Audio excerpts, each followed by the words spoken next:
As the Democrats duke it out tonight, President Trump's campaign has launched an expensive too, operation here to showcase their ground game, dispatching about 80 surrogates to caucus sites across the state. Among those expected to be out there in the field, high-profile figures like Don Jr. and Eric Trump, acting Chief of Staff Mick Mulvaney, and various cabinet officials and even key Republican lawmakers like House Minority Leader Kevin McCarthy and Congressman Mark Meadows. Here now with insight on their strategy tonight, the campaign chief, Brad Parscale, Trump 2020 campaign manager. Brad, great to have you with us tonight. Thank you for being here. You know, one of the big discussions is that people see a lot of similarities in terms of the passion that the Sanders supporters are bringing out, and the fact that he's angering even his own party against him reminds people of what was going on between President Trump, then candidate, and his own party back then. Do you see a comparison? I was having a little deja vu the last couple of weeks, I got to be honest with you. I don't know exactly what's going on in their back rooms, and what turned out for us was great. The party all came together and we elected. I think they're in a much tougher spot, but I get that deja vu. I think things might be a little bit rigged against them.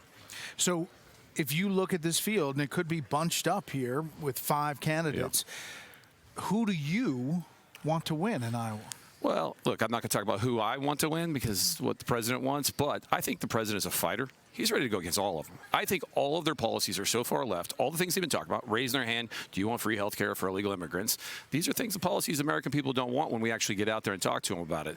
Focus group after focus group shows as soon as we talk about what the Democrats want for policy, they come to the president over and over. But the general election race looks different against Bernie Sanders than it does against Joe Biden. It does.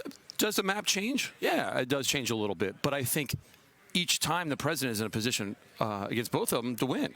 I think that and I think you see that with some of the other Democrats out there saying they have a weak field. So the president has said in the clip we just showed a few minutes ago that he would love to run against Mike Bloomberg. One of the things that just crossed a little while ago was an event in West Des Moines. The Trump campaign, according to this, ejected a Bloomberg news reporter from the event and said that they will no longer approve credentials to the news organization.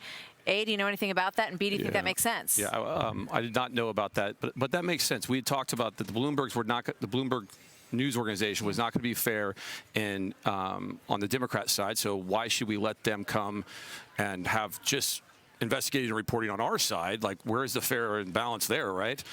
So we've decided that we're not going to have the Bloomberg news organization in our credentialed campaign events. The president talks a lot about Mike Bloomberg. I mean, obviously the Super Bowl ads were head-to-head at different commercial breaks. He does talk about him a lot, though. What about running against Mike Bloomberg and $52 billion? Look, I think the president likes to talk about a lot of things on Twitter. Number one question I always get is about how many tweets he has, right? So I think he likes to put out all the hypocrisy he sees in these people. He likes to put out how bad their policies are.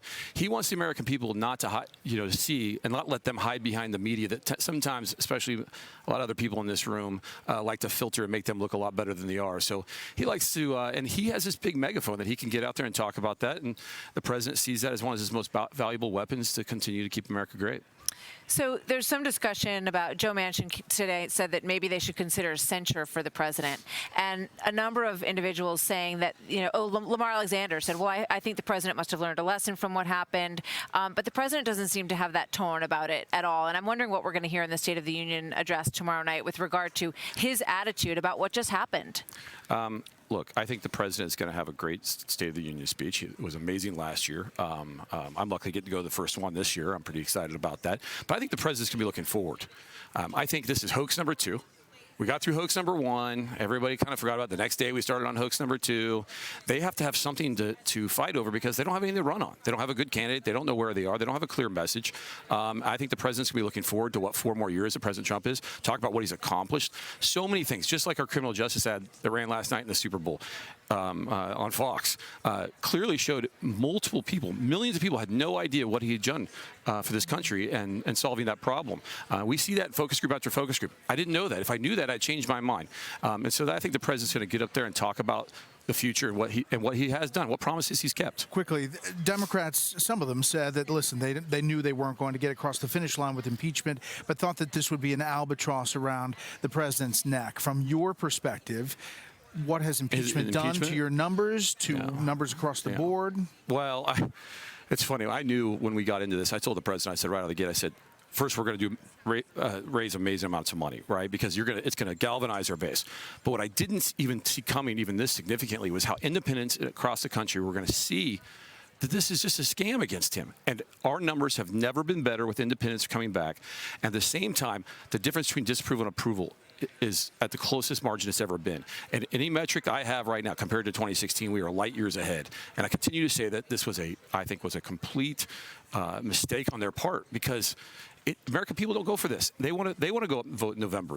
It's just about them. It's not about a few people in the House. And I think the president's on a winning side of it. Brad, thanks for the time. Thank you, guys. Thank you for Brad. having me again. Good to see you. Thanks for coming in tonight.